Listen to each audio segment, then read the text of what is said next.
Quelques mots pour remercier le jury du prix Montluc Résistance et Liberté qui me donne la joie d'être finaliste cette année. Je suis vraiment très honorée et très touchée parce que le prix Montluc véhicule des valeurs que j'admire beaucoup. Et j'ai lu les livres des autres finalistes et j'en suis vraiment d'autant plus touchée. Donc la prison de Montluc, bien évidemment, me fait penser à Monsieur Jean Moulin et Monsieur Bloch qui va rentrer au Panthéon cette année. Et je ressens énormément de déférence pour ces deux personnes. Quand j'étais petite, je me souviens très précisément du procès de Klaus Barbie. Ma famille en parlait beaucoup. Et ça a été la première introduction théorique de la violence faite homme dans ma vie de petite fille. C'est à peu près à cet âge que j'ai décidé de devenir infirmière et écrivain. Et je suis devenue infirmière et écrivain.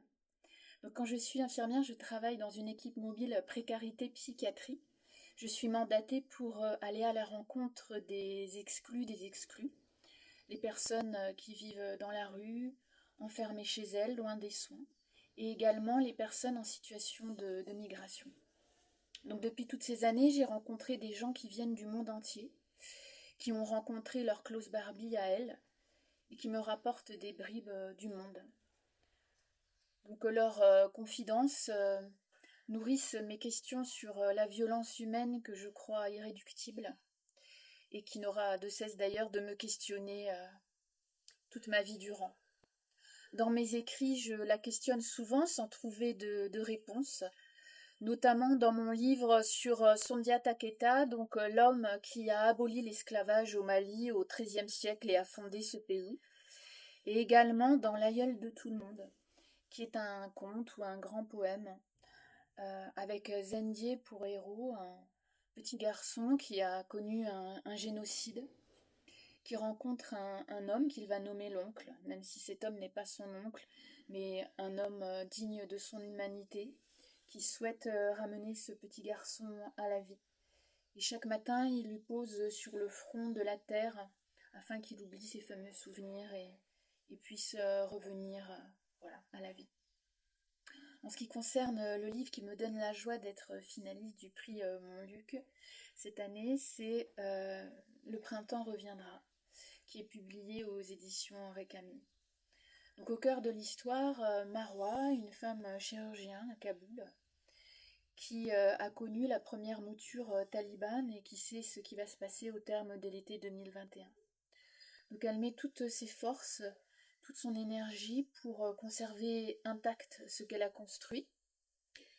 C'est à la fois une femme moderne puisqu'elle est chirurgien à l'hôpital de Kaboul, mais également une femme intemporelle puisque c'est une femme aimée, aimante, une femme qui aime la littérature, qui en connaît la valeur et la portée, une femme qui aime l'art et une femme qui aime ses enfants.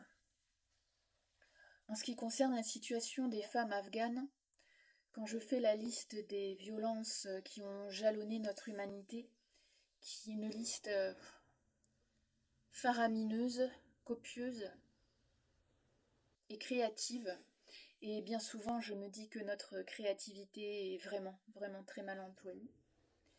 Malgré cette liste copieuse, faramineuse et créative, il me semble que jamais, à l'échelle d'une nation, parce que bien sûr ces violences ont existé contre les femmes à titre individuel, familial, je le vois malheureusement tous les jours dans mon travail.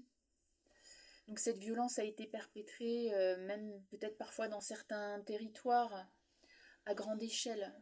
Mais il me semble que jamais, à l'échelle d'une nation, des lois ont été votées pour resséquer 50% de l'humanité. Que des lois à l'échelle d'une nation ont décrété que les femmes ne devaient pas parler. Et qu'il était juste de les garder enfermées derrière les fenêtres sur lesquelles on apposerait un mur.